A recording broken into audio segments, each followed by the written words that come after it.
2026年元旦，一個100萬粉絲網紅死在上海。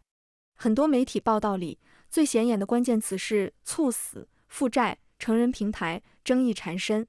這些詞確實足夠吸引眼球，但當我把他過去幾年的經歷全部翻出來之後，我發現最值得討論的其實是他的人生軌跡和很多互聯網紅人高度相似。他們曾經靠流量賺到普通人想象不到的錢，後來又用各種方式把這些錢一點一點還給了這個世界。你的渡口，大家更熟悉的名字是口子姐。如果你不關注中文互聯網潮流圈，可能根本沒聽過這個名字。簡單來說，她曾經是國內最早一批女性球鞋博主之一。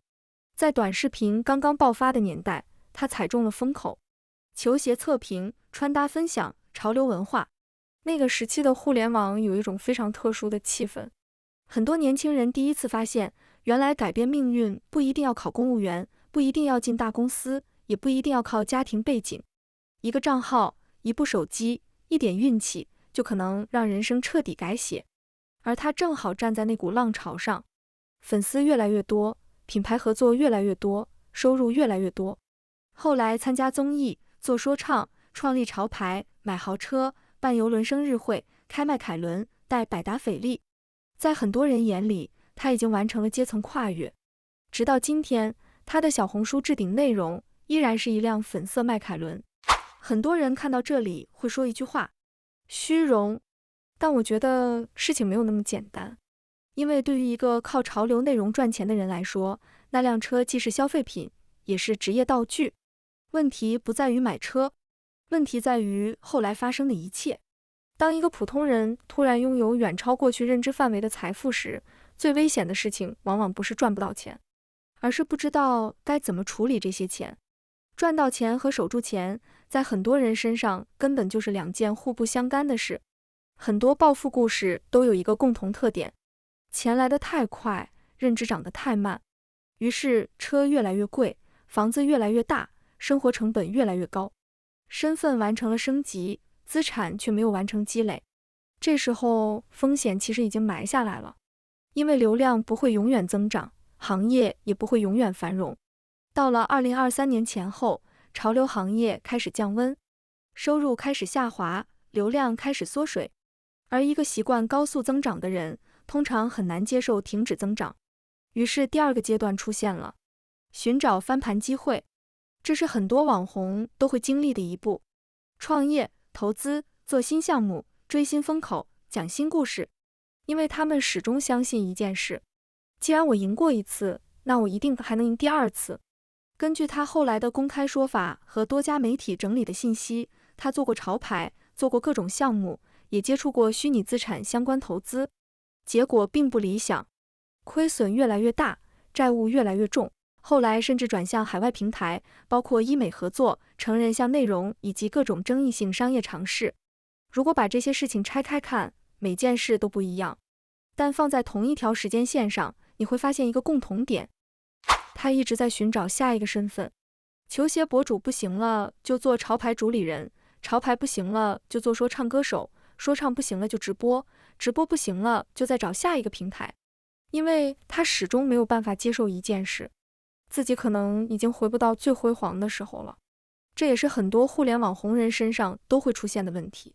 貧窮本身並不是最難熬的部分，真正壓垮人的是你明明知道自己曾經到過那個高度，然後又親眼看着他離自己越來越遠。後來的故事大家大概都知道，合作糾紛、債務爭議，負面新聞越來越多，關注他的人依然很多，只是關注的理由已經變了。幾年前大家討論的是穿搭和球鞋，幾年後大家討論的是欠款、債務和爭議。同樣是流量，性質已經完全不同。2026年元旦凌晨，他的生命停在了29歲。很多人喜歡給悲劇找一個具體原因，一次創業失敗，一次投資失誤，一次錯誤選擇，或者某個騙了他的人。但如果把時間線拉長一點，會發現這些都只是結果。真正的問題出現得更早，出現於第一次賺到大錢的時候，出現於第一次體驗到成功的時候，出現於第一次覺得自己可以一直贏下去的時候。最近幾年，我發現很多網紅的故事都在重複類似的軌跡。大翔哥被投資騙局拖進債務，秋山桃在人設崩塌之後不斷尋找新的變現方式，口子姐則一路嘗試各種翻盤機會，直到生命結束。他們經歷不同，結局不同，但有一個地方非常相似，他們的人生好像都被困在第一次暴富的幻覺裡，總覺得再往前一步就能回到最好的時候。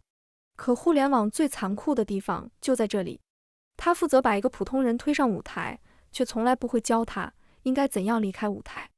有些人被困在貧窮裡，有些人被困在第一次成功裡，後者往往更危險，因為你會不斷懷念曾經擁有過的一切，然後用未來去交換一次並不存在的翻盤機會。好啦，今天的故事就講到這裡。我是人類觀察員，這個頻道一直在做一件事，觀察普通人一旦有了影響力和權力會變成什麼樣。我不關心他們多成功，我只看一件事，他們怎麼對待別人，怎麼對待自己，怎麼對待這個世界。如果你也在觀察這些事，歡迎訂閱，也歡迎在評論區告訴我，你還想看哪些人，哪些事。我們下期見。我和任何人撕過逼，意思就是沒有人罵我嗎？錯了，太多了，就太多了。我就覺得，首先第一句話，我初中老師教我的，成大器者忌浮躁，是我不能浮躁，我不能飄，我要戒驕戒躁。第二句話，胸中自有青山在，何必隨人看桃花。做事情就要有主見呀，就像我給大家推薦鞋子，推薦 X4SOUL， 推薦 All In， 自己覺得很好看呀，可能有些人覺得很醜，要有主見。第三句話就是感謝大家買過我衣服的人，應該會看到那句賀卡上的那句話：春風大雅能容物，秋水文章不染塵。如果你想做到像春風那樣的大雅之境，你要能容下所有的東西，不要去在意那些黑我的人。你們会看着我慢慢瘦下來，看着我越来越好，看着我以後重新把法拉利提回来啊！你们看着我每天努力，1年之內我絕對開上法拉利了。